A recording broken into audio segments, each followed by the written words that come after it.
exciting meeting at IQ Toastmasters. Let me invite the Toastmaster of the day, Toastmaster Namitha.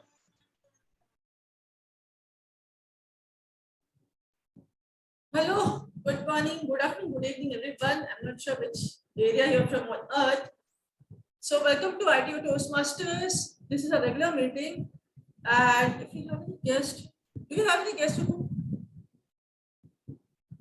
We are visiting Toastmaster Mohini. Okay. Toastmaster Mohini, if it is okay with you, can you please introduce yourself? And how did you get to know about this club?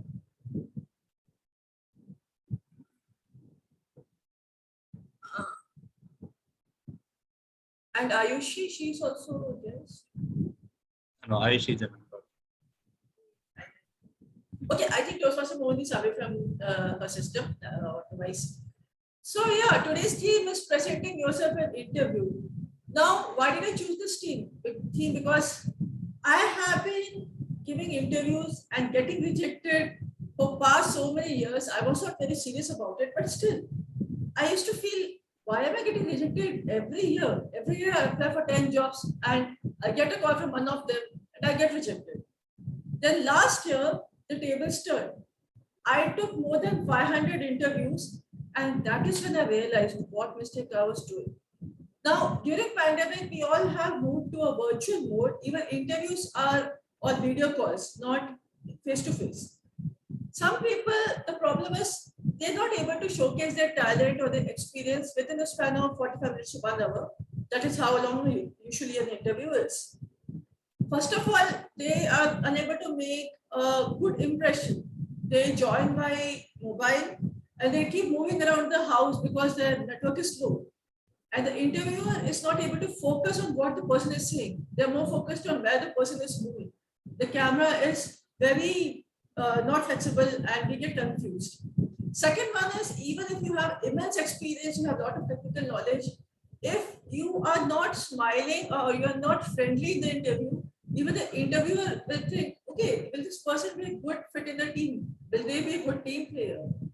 And the third one is, if somebody asks you a question that is not from your domain or technology or role, instead of going blank, there is no harm in saying that I have not worked in it yet, but given the opportunity, I can work on it. I'm a quick learner. Now, for example, we have a Toastmasters whose sister went for an interview, and the person asked, where do you see yourself in 5 years from now? And she went blank. She did not speak for more than 30 seconds.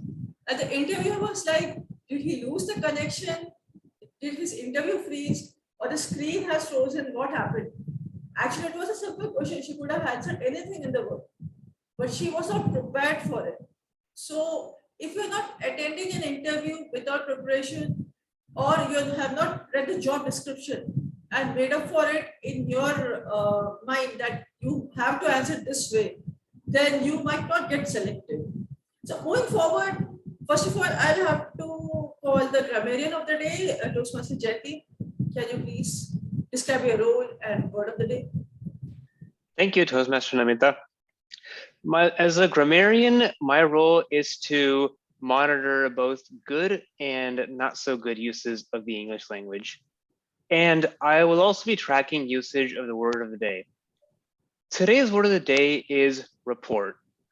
Report is defined as a friendly, harmonious relationship. And using it in a sentence, here's an example.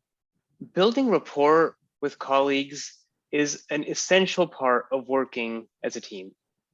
Back to you, Toastmaster.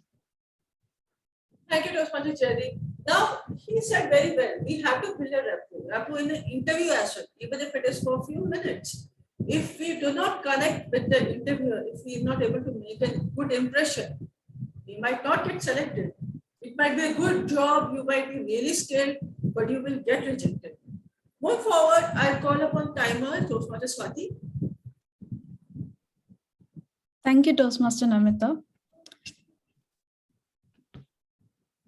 In Toastmasters, one of our goals is to learn to speak within the time allowed. My job as a timer is to track the time of each of the assigned speaking roles and to signal to the speakers how much time they have left. The prepared speeches are usually 4 to 6 minutes, and I'll show green card at 4th minute and yellow card at 5th minute and red card at the final minute. And the evaluations are also timed, as well as the table topic sessions. So the time for table topic session would be like each person would be allowed to speak for 1 to 2 minutes. So for 1th minute, I'll be showing a green card. So by showing green card, I mean the background of my screen would turn to a green color, and at the 1.5 minute it would be yellow, and at the 2nd minute it would be red. Thank you, Toastmaster. Thank you, Toastmaster Swati. Now, we have a wonderful speech by one of our most talented Toastmasters here, Toastmaster Carol. A speech is from the motivational strategies to prepare and speak professionally. The speech title is Eudaimonia. Eudaimonia, Toastmaster Carol. Over to you.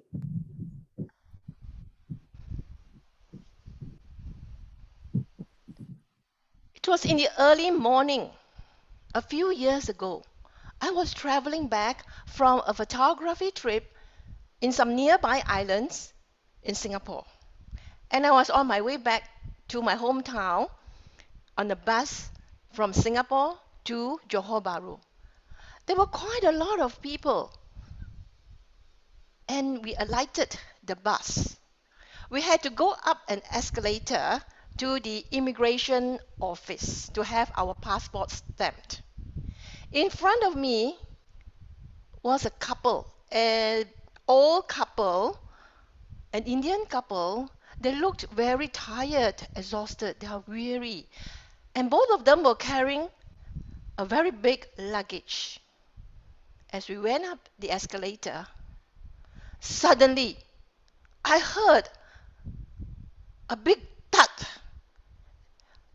The luggage slipped from the old man's hand and pulled the old man head down onto the escalator steps.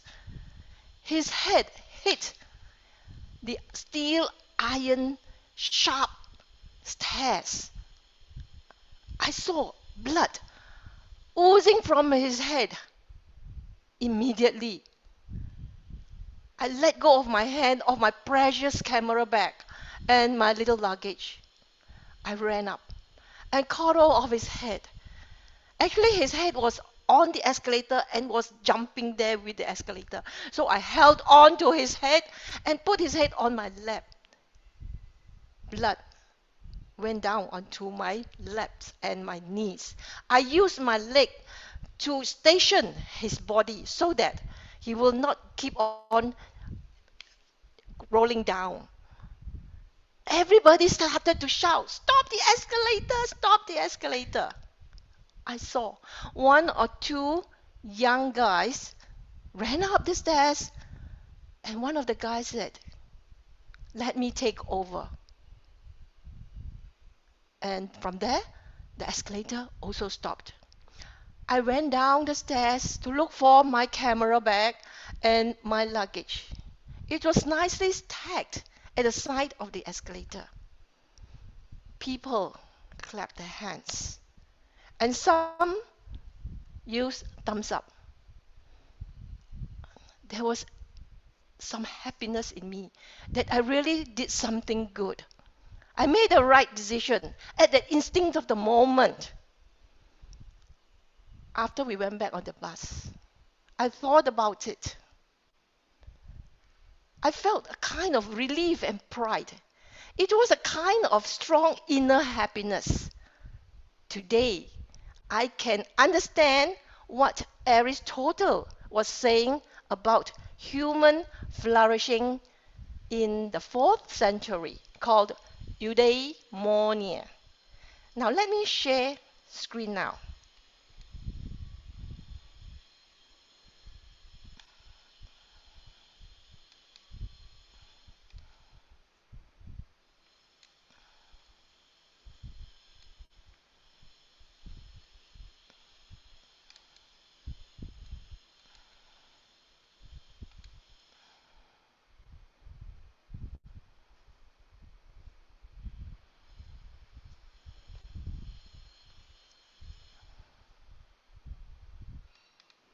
Can you see the screen?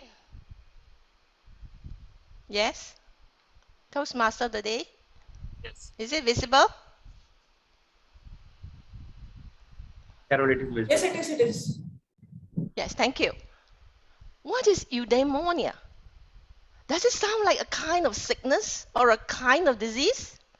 No, no. This is not what I'm talking about today. In a broad sense, it means living a life with a purpose that leads to happiness. But eudaimonia means more than that. Let's dive in. Eudaimonia is a Greek word used by Aristotle, a Greek philosopher. He was one of the greatest philosophers in the 4th century, around 350 BC. Eudaimonia is a moral philosophy that defines the well-being of a human. It is described as human flourishing. Now, this is very important. Pay attention. Which means engaging in activities and relationships that are meaningful. And the end result is happiness. Now, let's understand more about emotions. Here is the emotion wheel. It's divided into negative and positive emotions. Is it good to have emotions? Yes, we are not robots. We are not machines. Humans have feelings. But we have to balance our feelings. We have to control our emotions and not let emotions control us.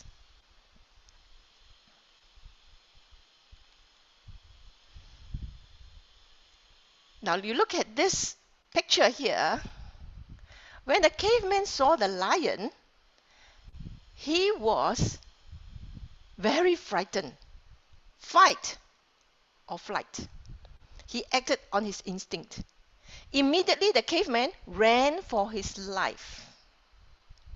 That was how he saved his life and in turn saved the future generations. If not, there won't be any more humans on this planet. Let's find out how our emotions work.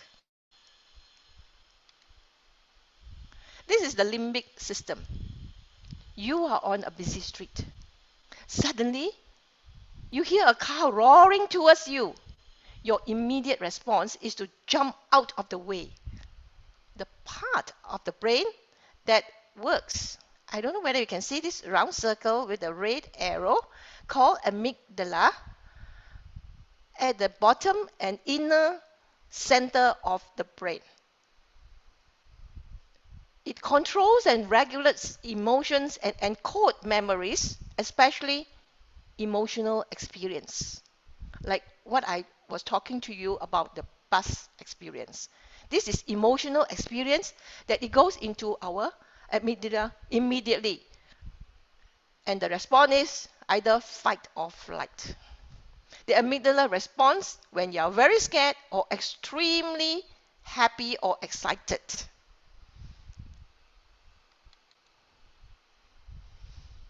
Happiness. The best emotion, the emotion that is most important that we want is happiness. Are you happy?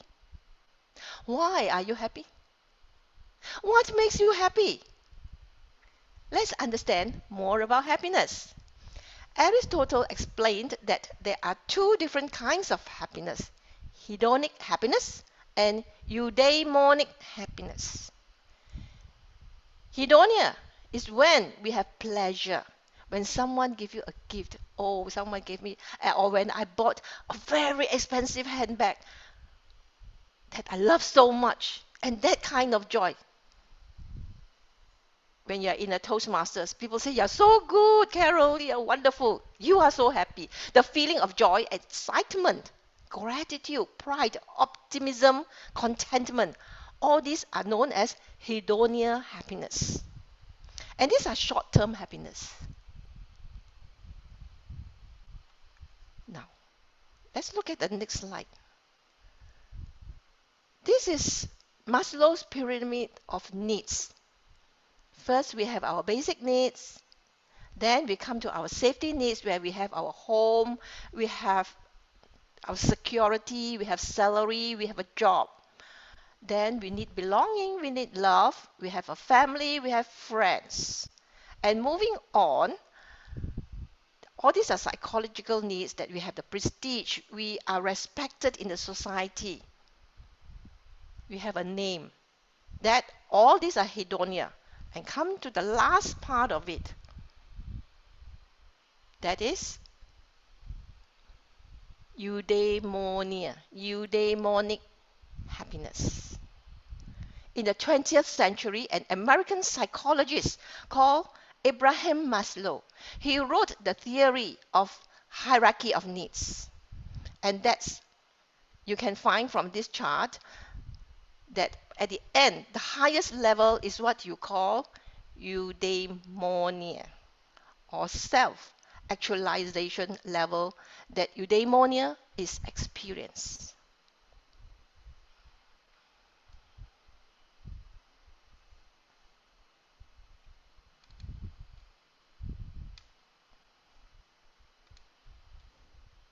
You and I can achieve self-actualization and eudaimonic happiness. Let me share with you another story. It was the Malaysia National Music Festival Open Competition. All the contestants had to complete their pieces, and everyone was anxiously waiting for the results. I walked out of the main door of the auditorium for some fresh air. My heart was throbbing and couldn't breathe. The adrenaline rush was there. My mind was blank. Suddenly I heard, the champion of the piano competition is... My heart nearly stopped. That name sounded familiar. Oh my God, it was my 15-year-old daughter, Jamie. She won the champion of the National Music Festival piano competition. She would be representing the country in the world performance in Canada. She was the youngest contestant, as all others were adult piano teachers and professionals. We went through uncountable times of practices, sending her to Singapore on weekends, driving her there myself, to learn from prominent instructors. For this competition, I was by her side, giving her encouragement when she was about to give up. Together, we went through several district competitions, winning the state level, and then moved on to Kuala Lumpur for the finals. That night, at that moment, the time froze. No words could describe my happiness as a mother. Now, I understand the experience of human flourishing and eudaimonia, the intrinsic happiness that happened, that will linger in my memories. Let me conclude with a quote from the Harvard researcher, the modern-day selling American author Shawn Achor.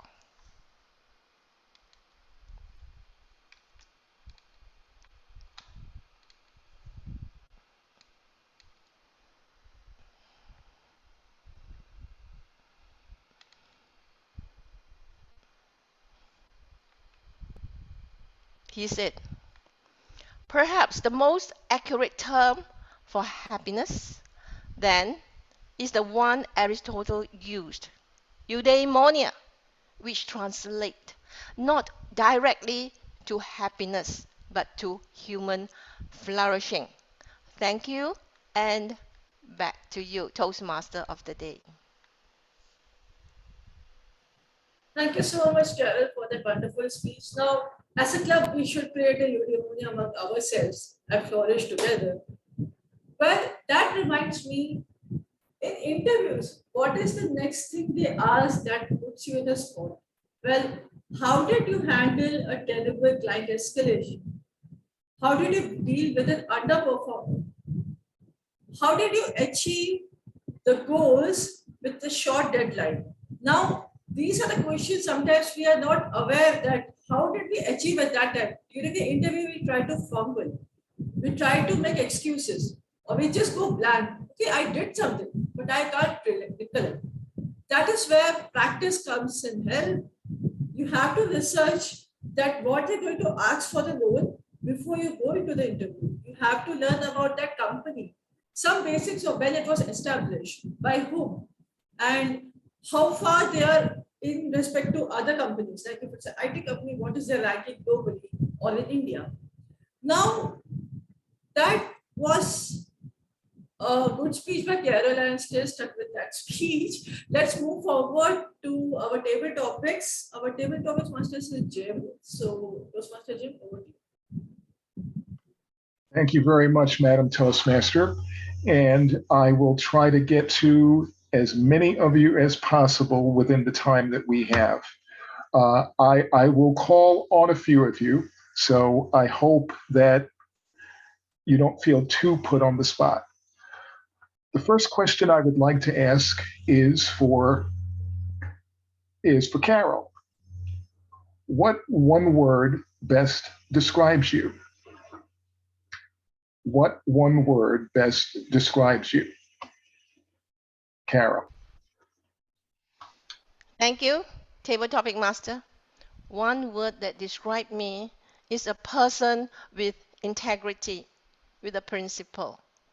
I used to teach my children that I learned from my father that a person's moral is most important. It doesn't matter you are rich or poor, very educated, or you didn't have a chance to study. What you need is moral and integrity. Thank you, and back to you. Thank you very much. My next question is for Susan. What's the best advice you ever received and why? What's the best advice you ever received and why? Susan. Mr. Topic Master, fellow Toastmasters, the best advice I'd ever received was from a dear friend who invited me to Toastmasters. It was life-altering. This friend happens to be on the screen today, Julie Salgo. She invited me to a location, said, I have someplace I want you to come with me. And being a good friend, I said yes. And then I said, where? She said, Toastmasters, speechcraft specifically. I said, Toastmasters, what's that? Well, fast forward 25 years later, I'm currently in 6 clubs, president of 4 of them. It has been life-altering for me. I found the place I like to be. The best advice I had was to come with a friend where I would gain something that no one could ever measure but me. I know the difference that it's made in my life, in my confidence, in my leadership. It helped me on my career path. It helped me with my employees. Did you know the Toastmasters method of evaluation by the sandwich method? Start with something positive, add in a suggestion, and finish with something positive is very good to do with your employees as well, because you'd want to start off with them feeling okay, then offer the suggestion, and then leave them with something positive so they're not walking away thinking they're a total wipeout. I want to thank my friend Julie publicly, which I will do every time we ever meet, which is often, for the best advice I had. Come with me. Go with your friends. They know. Mr. Topic Master. Thank you very, very much. Thank you. And since you mentioned Julie, the next question I have is for Julie. Julie, what is next for you? What is next for you?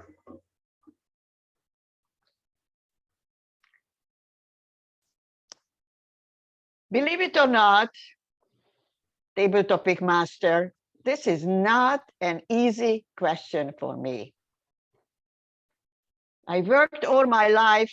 I enjoy my retirement. I joined Toastmasters after my retirement, not when Susan. So what is next?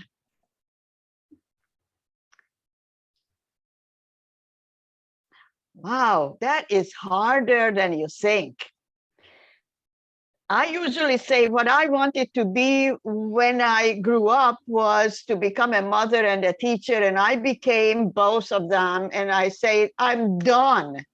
Now, what is next is I'm trying to give the experience to the Toastmasters I have been dealing with. I try to attend several meetings. I try to coach. I try to mentor and assume some roles and responsibilities. I enjoy participating in competitions and get some roles like judge, vote counter, timer, and so on. Those are important elements somebody has to do. And then I feel somebody. What is next? I am not thinking of aging. I love to meet young people. I like to see the next generation involved in Toastmasters. And that's when I am happy, when I see these young and talented and ambitious people who really wants to learn. And whatever I can help you with, I will. Back to you, Table Topic Master. Thank you so much for that answer, Julie. Thank you. Next question is for Raju. Can you tell us why it's better to listen well than to speak well? Why it's better to listen well than to speak well? Thank you very much, Topic Master. It's relevant in married life, isn't it? When you are sitting and your wife is talking, if you don't listen actively, you have to face the consequences. But then coming back, I had a manager a couple of years back. Whenever we had one-on-one, he never used to listen to whatever I said. And then it was all win. At a point of time, I lost the trust. And I stopped attending one-on-one and even our performance review sessions. I never went, and then I just submitted something and he submitted something. That's all it went. I never cared. I never trusted the manager. Over a period of time, what I learned was people want you to listen more than you speak.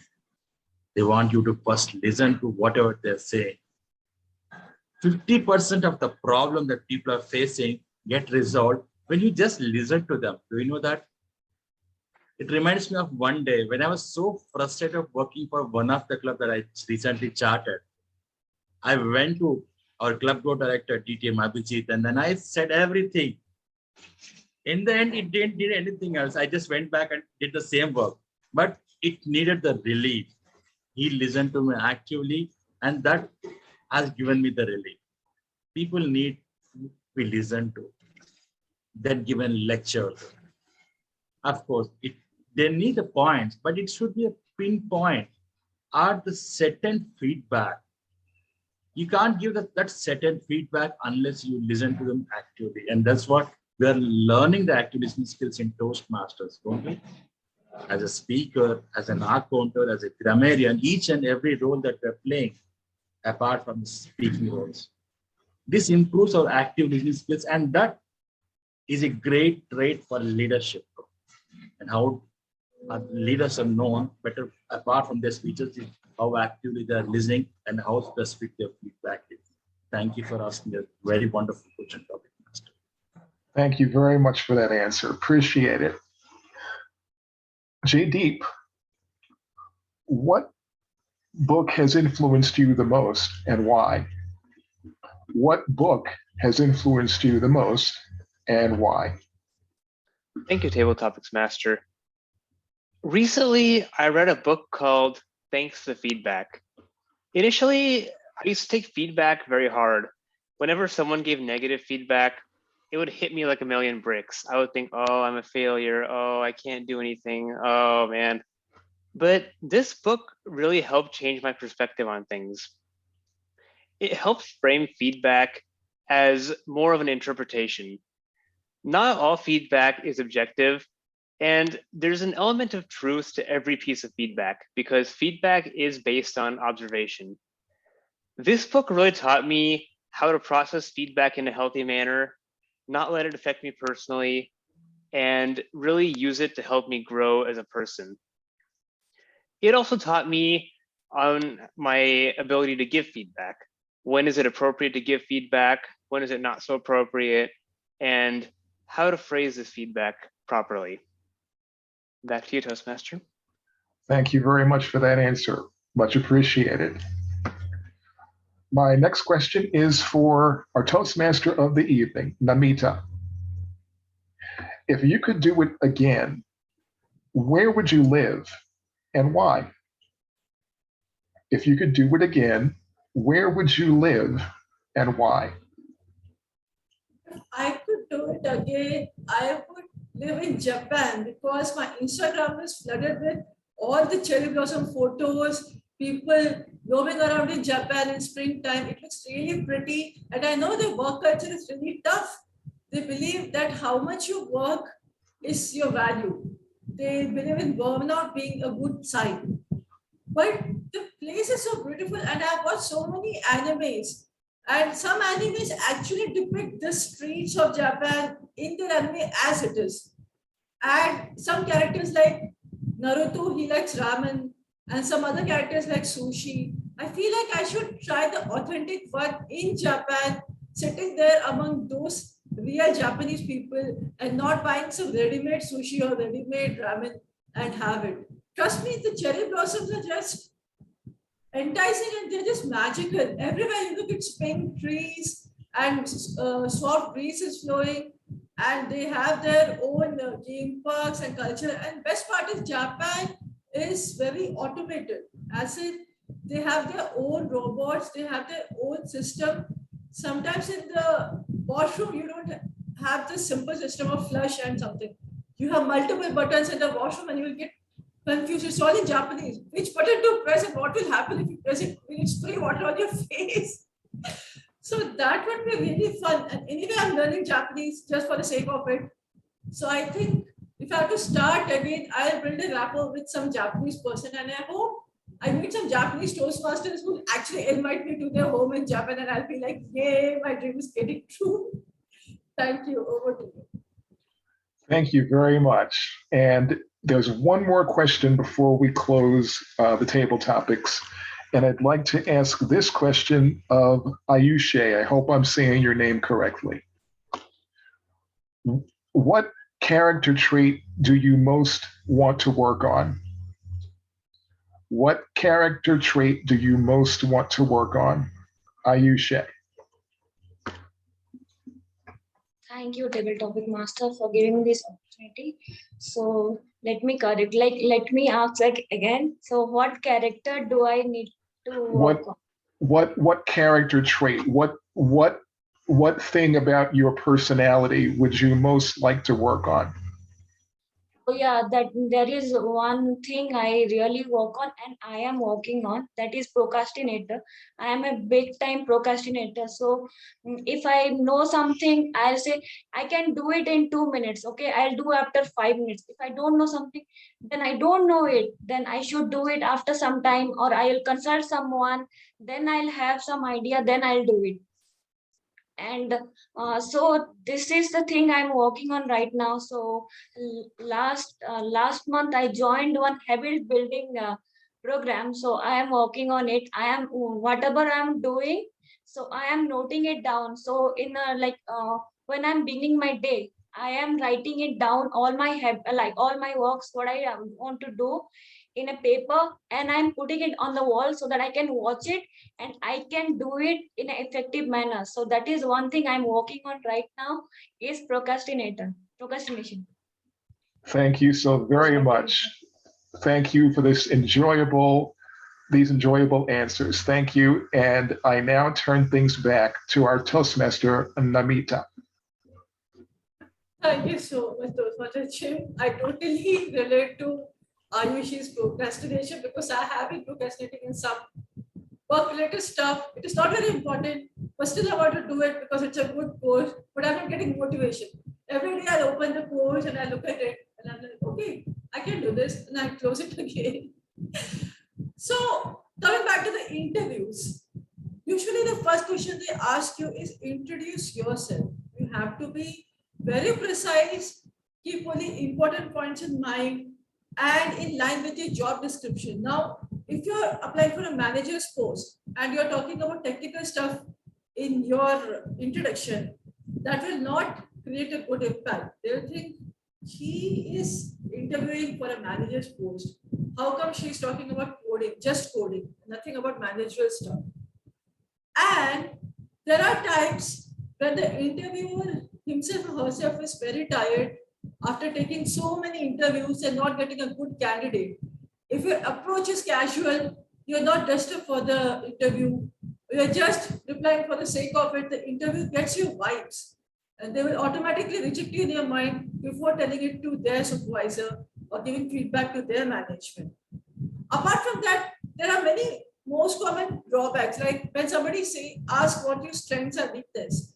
Sometimes you say, many people are heard saying that I am a workaholic. I tend to work a lot and I work so much that I miss my meals. Now we know that not everybody's like that. We are not fools. You have to create a connection with them that, see, I have done this thing which is good. It should be genuine, it should be personal. It should not be some standard reply, because trust me, the interviewer has heard it 1,000 times before hearing you say it again. And apart from that, how to close an interview properly. Now, usually what I do is that I ask, what are your demands for this role? How many hours do you expect in a week? Or what are responsibilities are you going to give apart from that in the job description? That is a good question, because that landed me a job, because I was still interested by the end of the interview to know what more I can do for that interview.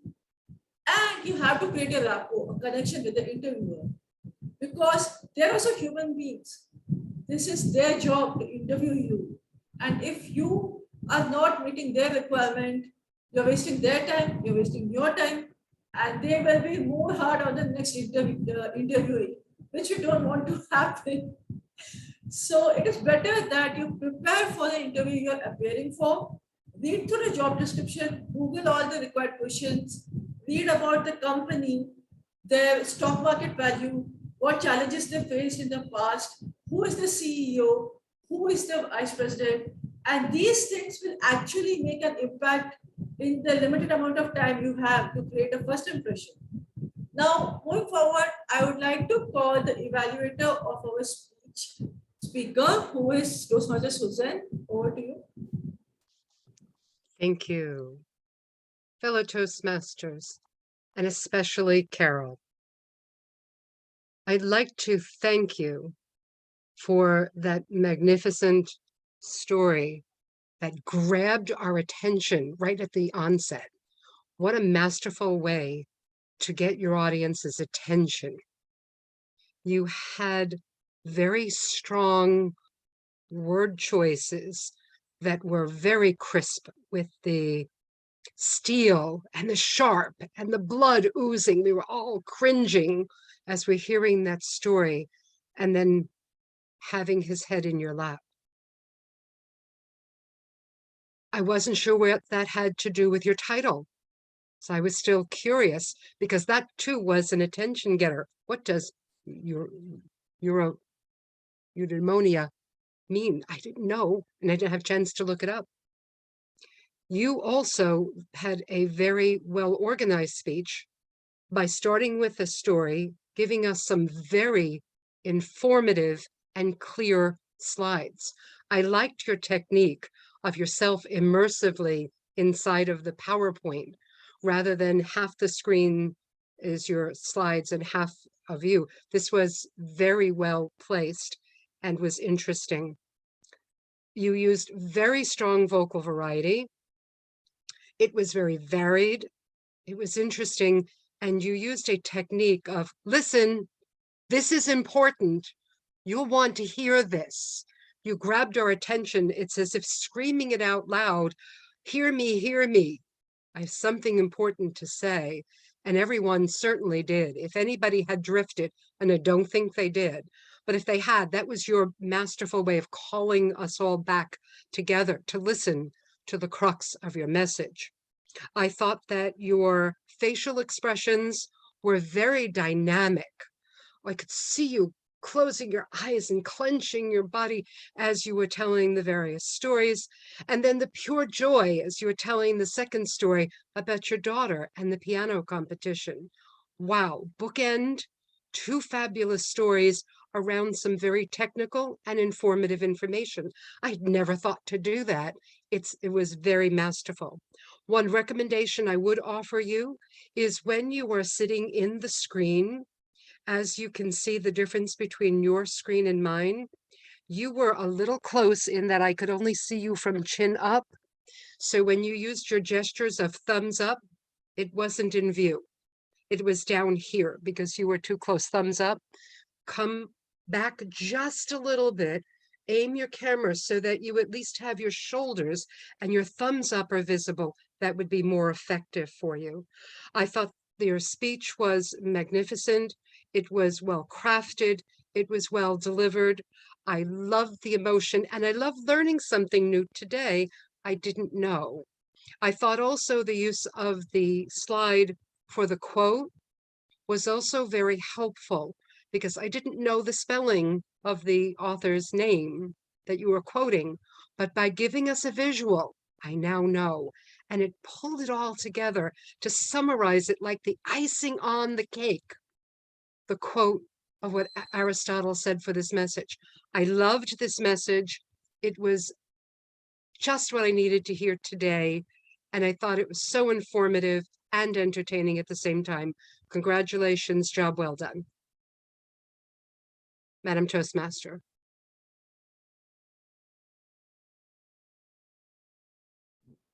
Thank you, Toastmaster Susan. I learned from the way you evaluate. My evaluations are very dry, so I need your enthusiasm in the evaluation. Moving forward, I would like to call the grammarian for his report. What did you tell? Thank you, Toastmaster Namitha. I'd like to highlight that Namitha used the word of the day not once, not twice, but 3 times. So great work on that. And if anybody else missed it, I do apologize. Regarding the use of the English language, I thought everyone used it very well. And I know Susan already mentioned it, but the way Carol utilized concepts such as Eudaimonia and hedonia in her speech, these are quite complex concepts. So the way she utilized it and the way it flowed together in her speech was very impressive. So great job on that. Back to you, Toastmaster. Thank you, Jaydeep. Now, for the timers report, I'll call Toastmaster Swati.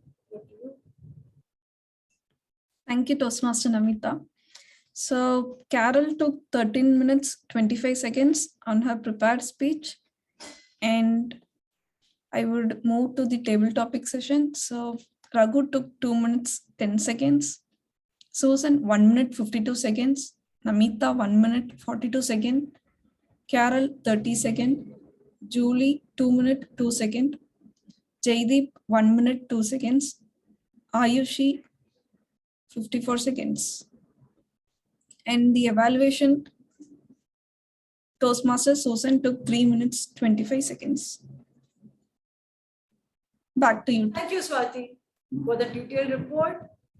And now I would like to ask Mohini ma'am, how was your experience in this meeting today?